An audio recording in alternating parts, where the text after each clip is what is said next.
এখন ঘড়িতে বাজে ভোর 5:30 থেকে 6:45। যেহেতু এই ঘড়িটা একটু ফাস্ট করে রাখা হয়েছে, তাই হয়তো 5:30টার মতো বাজবে।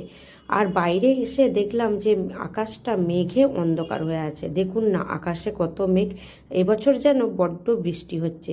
তারপর গেটের চাবিটা খুলে বাইরের দিকে একটু এলাম, সেখানেও এসে দেখি সেম অবস্থা।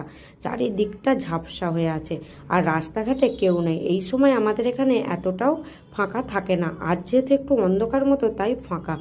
ঘুম ঘুম চোখে চলে এলাম রান্নাঘরে। যতই আমরা ঘুম থেকে উঠে ফ্রেশ হয়ে যাই না কেন, ভোরবেলা ঘুম থেকে উঠলে ঘুম ঘুম ভাব একটা যেন থেকেই যায়।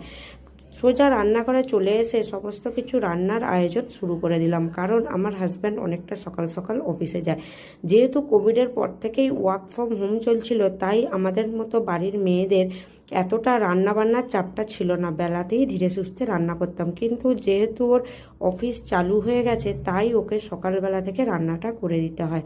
আর আমি যেটুকু যা রান্না করার ঠিক এইটুকু টাইমের মধ্যেই করি, কারণ ও সারাদিন চলে যাবে, যেন ও বাড়ির সমস্ত কিছু খাবারটা একটু একটু করে খেয়ে যেতে পারে। সেই রকমই প্রিপারেশান নিয়ে আমি প্রত্যেক দিন রান্না করি। আর সাথে একটু রুটিও বানিয়ে দিই। যেহেতু ও যেখানে চাকরি করে সেখানে একটু খাবারের প্রবলেম আছে, তাছাড়া ওর একটু শরীর স্বাস্থ্যের দিকে চেষ্টা করে আমি ওর টিফিনটা বাড়িতেই বানিয়ে দিই। যেহেতু ওর বাবা মা নেই, তাই ওর সমস্ত কিছুর দায়িত্বটা আমি পালন করি।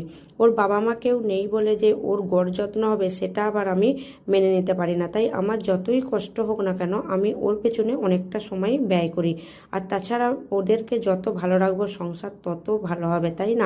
ওদের শরীর ভালো থাকলে আমাদেরও মেয়েদের মনে শান্তি। কারণ স্বামী অসুস্থ হলে যেন কোথায় একটা মনে যেন খটকা লেগেই থাকে, কিছুই যেন ভালো লাগে না। আর তাছাড়া ওকে আমি এটা বুঝতে দিই না যে ওর বাবা মা নেই বলে যে ও পাশে কেউ নেই, সেটা ওকে আমি একদমই বুঝতে দিতে চাই না। তাই আমার যতই কষ্ট হোক না কেন, আমি বুঝতে না দিয়ে আমি আমার দায়িত্বটুকু আমার মতো পালন করার চেষ্টা করি। আর মেয়েদের জীবন মানেই তো এটা, সারা জীবন দায়িত্ব পালন করতে করতেই সব শেষ।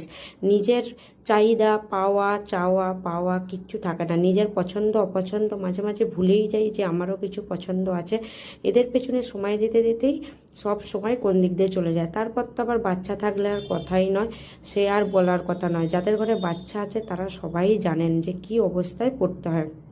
তো চলুন, আপনাদের সাথে গল্প করতে করতে রান্নাটা অনেকটাই এগিয়ে গেছে। তো আজকে আবার যা কিছু ফ্রিজে আঁশ পেঁয়াজ সব কিছু রান্না করার ছিল, সবই বের করে ফেলেছিলাম, কারণ কালকে পরশু আবার নিরামিষ। যেহেতু আমার বাড়িতে শুক্রবার শনিবার দুটো দিন নিরামিষ পালন করা হয়, তাই সমস্ত কিছু আঁশ পেঁয়াজের রান্না ফ্রিজ থেকে আগে থেকেই আমি আগের দিন রাত্রিবেলা বের করে রেখে তারপর ঘুমাতে যাই। রাত্রিবেলা একটু হাতে হাতে করে রাখলে